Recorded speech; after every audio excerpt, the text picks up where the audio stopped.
Hi అండి అందరికీ welcome to all in one native vlogs. ఎలా ఉన్నారు అందరూ? బాగున్నారా? నేను చాలా బాగున్నా. ఈరోజు నేను ఏం చేసినా చూడండి. చూస్తున్నారు కదా, చేపల పులుసు, మామిడికాయ చేపల పులుసు. ఊరిందా? నోరు ఊరిందా? నోరు ఊరడమే కాదు, టేస్ట్ కూడా అద్దరిపోయేలాగా వచ్చింది. ఈ రకంగా చేపల పులుసు ఏ సైడ్ వాళ్ళు చేస్తారో నాకు కామెంట్ చేసేయండి. ఇది ఈ చేపల పులుసు ఎప్పటిలాగే చేసినా, కాకపోతే ఈసారి మామిడికాయ యాడ్ చేసిన అంతే అనుకుంటా తేడా.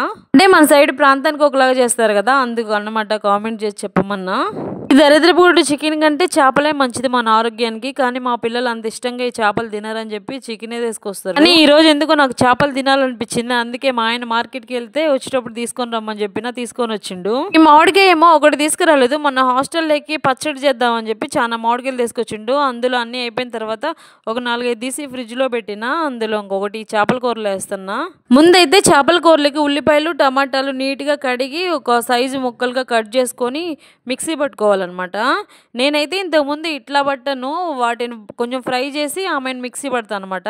ఇలా అయినా ఏం కాదు, ఈ గ్రేవీ అంతా నూనెలో బాగా మగ్గుతుంది కదా, ఏం పర్వాలేదు. అయినా కూడా చేపలు అయితే 1.5 కేజీన్నర 2 కిలోల దాకా ఉంటాయి అనుకుంటా తీసుకొచ్చిండు. ఇంకా చింతపండు అయితే కొంచెం ఎక్కువే పడుతుంది, కానీ మనం మామిడికాయ వేస్తున్నాం కదా, అందుకని కొంచెం చింతపండు తగ్గించిన.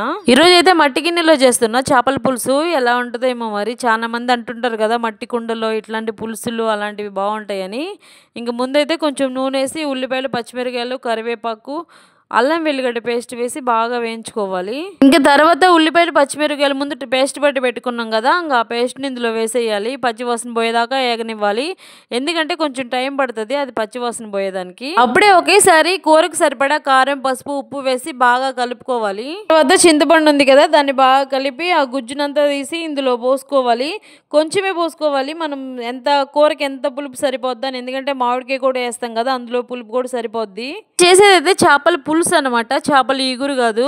చేపల ఇగురు అయితే కొంచెం వాటర్ పోసుకుంటే సరిపోద్ది. నేను చేస్తుంది పులుసు కదా, అందుకే కొంచెం చింతపండు నీళ్ళు ఎక్కువే పోసేసిన, అంటే పులుపు లేకుండా ఉంటాయి కదా లాస్ట్లో నీళ్ళు, ఆ నీళ్ళు అనమాట. నీళ్ళన్నీ పోసేసిన తర్వాత ఉప్పు కారాలన్నీ మళ్ళీ ఒకసారి ఇప్పుడు చూసుకోవాలి.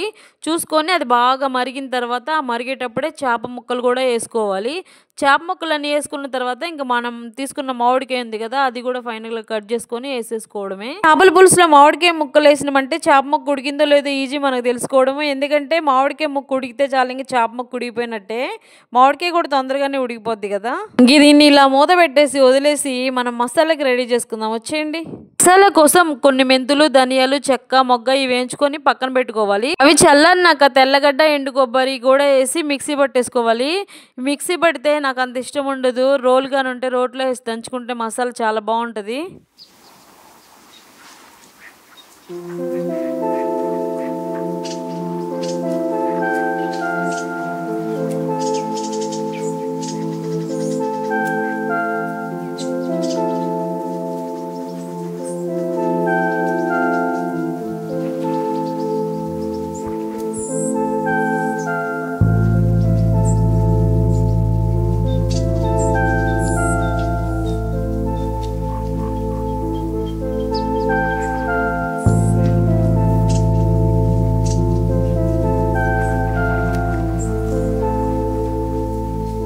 కూర ఉడికిన తర్వాత మసాలా చివర్లో వేయాలన్నమాట. ఇంకా మసాలా వేసి ఒకసారి కొంచెం కొత్తిమీర జల్లి మూత పెట్టేసుకోవాలి. అంతే, చేపల పులుసు రెడీ అయిపోయింది. చూస్తుంటే నోరు ఊరిపోతుంది కదా, నిజంగా టేస్ట్ కూడా చాలా బాగా వచ్చింది.